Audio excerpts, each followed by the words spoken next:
মুড়ি দিয়ে এত মজাদার একটি রসমালাই বানানো যায়, আপনারা যদি বাড়িতে না বানিয়ে খান তাহলে আপনারা বিশ্বাসই করতে পারবেন না যে মুড়ি দিয়ে এত মজাদার একটি রসমালাই তৈরি করা যায়। আসসালামু আলাইকুম, গরিবের রান্নাঘরে আপনাদের সবাইকে স্বাগতম। মুড়ি যদি নষ্ট হয়ে যায় তাহলেও আপনারা এই মুড়ির রসমালাইটা বানিয়ে খেতে পারবেন। কথা না বাড়িয়ে শুরু করছি আজকের আমাদের এই ভিডিওটি। তো প্রথমে আমি এখানে এক বাটি মুড়ি নিয়ে নিয়েছি। এখন এটি আমি ব্লেন্ডার করে নিব। ব্লেন্ডার করে এখন গুঁড়া করে নিব। আমাদের কিন্তু ব্লেন্ডার করা শেষ। এখন আমরা এখানে এতটুকু পরিমাণ মুড়ির গুঁড়া পেয়েছি। আর আমরা এখন এই মুড়িটাকে একটি চালনির সাহায্যে ভালোভাবে চেলে নিব। আর যদি আপনাদের মুড়িটা নষ্ট হয়ে যায় তাহলে আপনারা কিন্তু হালকা একটু ভাজা দিয়েও নিতে পারেন। তাহলে আপনারা বাটতে কিংবা ব্লেন্ডার করতে খুব সহজ হবে। এখন আপনারা যত ভালো করে চালবেন তত কিন্তু আপনাদের রসমালাইটা ভালো হবে। আর এখন আমাদের কিন্তু এখানে মুড়িটা কিন্তু ভালোভাবে মুড়ির গুঁড়াটা চালা হয়ে গিয়েছে। তারপর আমাদের এখানে উপরের যেই মুড়ির আস্তাটা থেকে যাবে ওটাকে কিন্তু আমরা ফেলে দিব। আপনারা চাইলে এটাকে কিন্তু আবার বেটে কিংবা ব্লেন্ডার করে নিতে পারেন, নিয়ে আবারও চালতে পারেন। কিন্তু আমি এখন এটা করবো না, আমি এটাকে ফেলে দিব। এখন আমাদের কিন্তু এখানে এই মুড়ির ভিডিওতে দেখানো অনুযায়ী এতটুকু পরিমাণ মুড়ির আস্তে আস্তে গুঁড়াটা কিন্তু বের হয়েছে।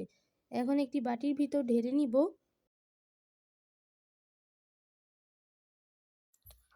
আমাদের কিন্তু এই গুঁড়াটা বের হয়েছে। এই গুঁড়াটা দেখুন কতটা সুন্দর হয়েছে। এখন আমাদের এইটা কিন্তু ফেলে দিব। তারপর এখন মুড়ির গুঁড়াটাকে কিন্তু আমি মেপে নিব। আমাদের এখানে কতটুকু পরিমাণ মুড়ির গুঁড়া হয়েছে আর আমি যেতটুকু মেপে নিব অতটুকুই। এখন যদি আমরা মেপে নিই তাহলে কিন্তু আমাদের পরবর্তী জিনিসপত্র দিতে সুবিধা হয়। এখন আমি ওই কাপটা দিয়ে মেপে দেখব কতটুকু পরিমাণ হয়েছে। এখানে আমাদের কিন্তু 1 কাপ পরিমাণের মুড়ির গুঁড়া হয়েছে। আর এই 1 কাপ দিয়েই কিন্তু আমরা আমাদের এটা তৈরি করব। আমাদের এখানে কিন্তু 1 কাপের মতো মুড়ির গুঁড়া হয়েছে। আর এই 1 কাপ মুড়ির গুঁড়া দিয়েই কিন্তু আজকে আমাদের এই রসমালাইটা তৈরি করব। তারপর এখানে আমি নিয়ে নিয়েছি একটি 10 টাকা দামের ডানো প্যাকেটের গুঁড়া দুধ। তারপর এই গুঁড়া দুধটা দিয়েই কিন্তু আজকে আমাদের এই রসমালাইটা তৈরি করব। তারপর এখানে আমি চুলার ভিতর একটি হাঁড়ি বসিয়ে দিয়েছি। হাঁড়ির ভিতর ওই কাপের 1 কাপ পরিমাণ দুধ দিয়ে দিয়েছি। দুধটা দিয়ে তারপর এখন আমি এখানে 2 চা চামচের মতো চিনি দিয়ে দিব।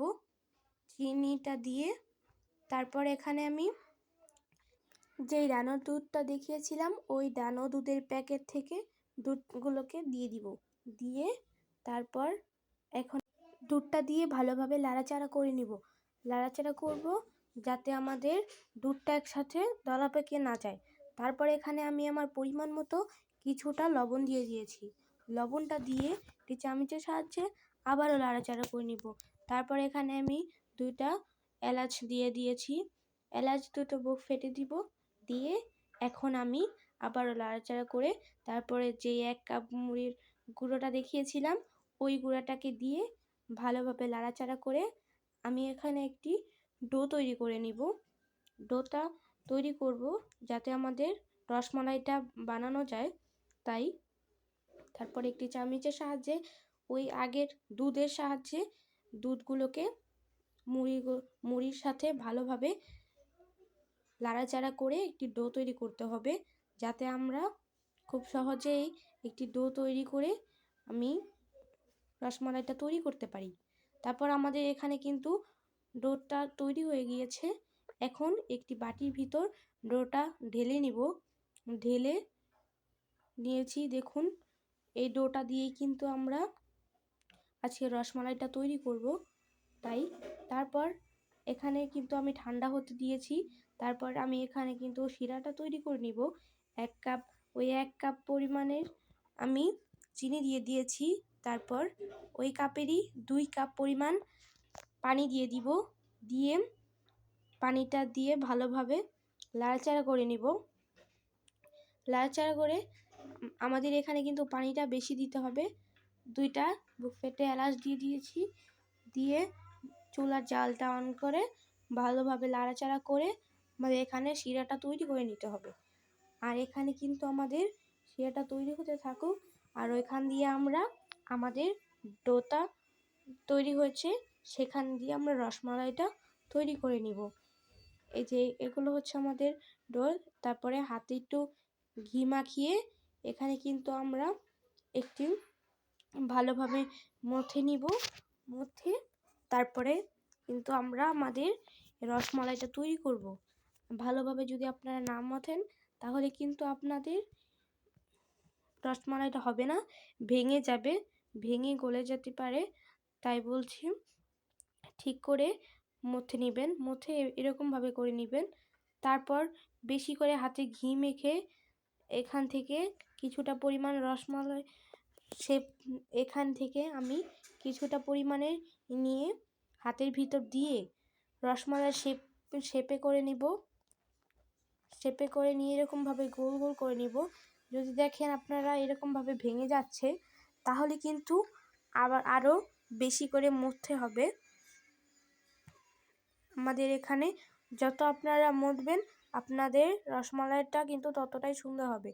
করতে করতে এক পর্যায়ে এরকম কিন্তু আমাদের গোল শেপে চলে আসছে। তারপরে এখানে কিন্তু আমি একটি একটি করে সবগুলো করে নিব। আপনাদের বোঝার সুবিধার্থে আমি আরও একটি করে দেখাচ্ছি। হাতের ভিতর নিয়ে বেশি করে ঘি মেখে আবারও গোল শেপে দিয়ে দিব, দিয়ে তারপর রেখে দিব বাটির ভিতর। দেখুন কতটা সুন্দর হয়েছে, গোল সফট হয়েছে। একটি একটি করে আমি এখানে কিন্তু সবগুলোই রেখে দিব। আমাদের এখানে সবগুলো হয়ে গিয়েছে। এখন তারপর আমাদের ওইখানে শিরাটাও কিন্তু এরকমভাবে বলক চলে এসেছে। তারপর শিরার ভিতর আমি আমাদের ওই রসমালাইয়ের শেপগুলোকে শেপ করে রেখেছিলাম ওটা দিয়ে দিব। আর এখানে দেখুন আমাদের এক বাটি মুড়ি দিয়ে কতগুলো রসমালাই হয়েছে। আর এই রসমালাইগুলোকে আমি দিয়ে দিব সবগুলো। এখানে আমার সবগুলো হয়ে গিয়েছে।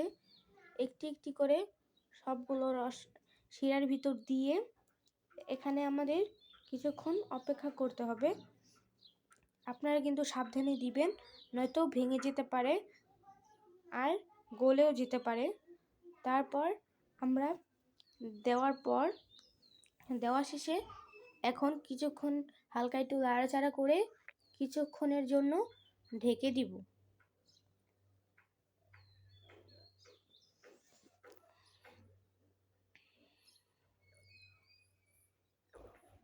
বেশি নাড়াচাড়া করা যাবে না, নয়তো কিন্তু আমাদের রসমালাইটা ভেঙে যাবে। তারপর এখানে আমাদের দেখুন এরকমভাবে হালকা হালকা চলে আসছে, দুধটা বের হচ্ছে। তারপরে একটি ঢাকনা দিয়ে ভালোভাবে ঢেকে দিব। ঢেকে কিছুক্ষণ পর উঠিয়ে দেখব কীরকম হয়েছে। আমাদের কিন্তু রসমালাইটা তৈরি হয়েছে। এখন আপনাদেরকে আমি পরিবেশন করিয়ে দেখাবো। আমাদের এখানে কিন্তু তখন কারেন্টটা চলে গিয়েছিল, তাই আর কি আপনাদেরকে আমি ভালোভাবে ভিডিওটা নিতে পারিনি। তো আমাদের এরকম টাইপের রসমালাই হয়েছে, ভালোভাবে কিন্তু বোঝা যাচ্ছে না। পরবর্তীতে আপনারা আর কোন ভিডিওটি দেখতে চান আমাকে কমেন্টে জানিয়ে দিবেন। আপনারা আমাকে বলেছিলেন আপনারা একটি মিষ্টির রেসিপি দেখতে চান খুব সহজে, তাই আমি এটা দিয়েছি। আমাদের এই ভিডিওটি ভালো লাগলে লাইক এবং সাবস্ক্রাইব করে আমাদের পাশে থাকবেন। আল্লাহ হাফেজ।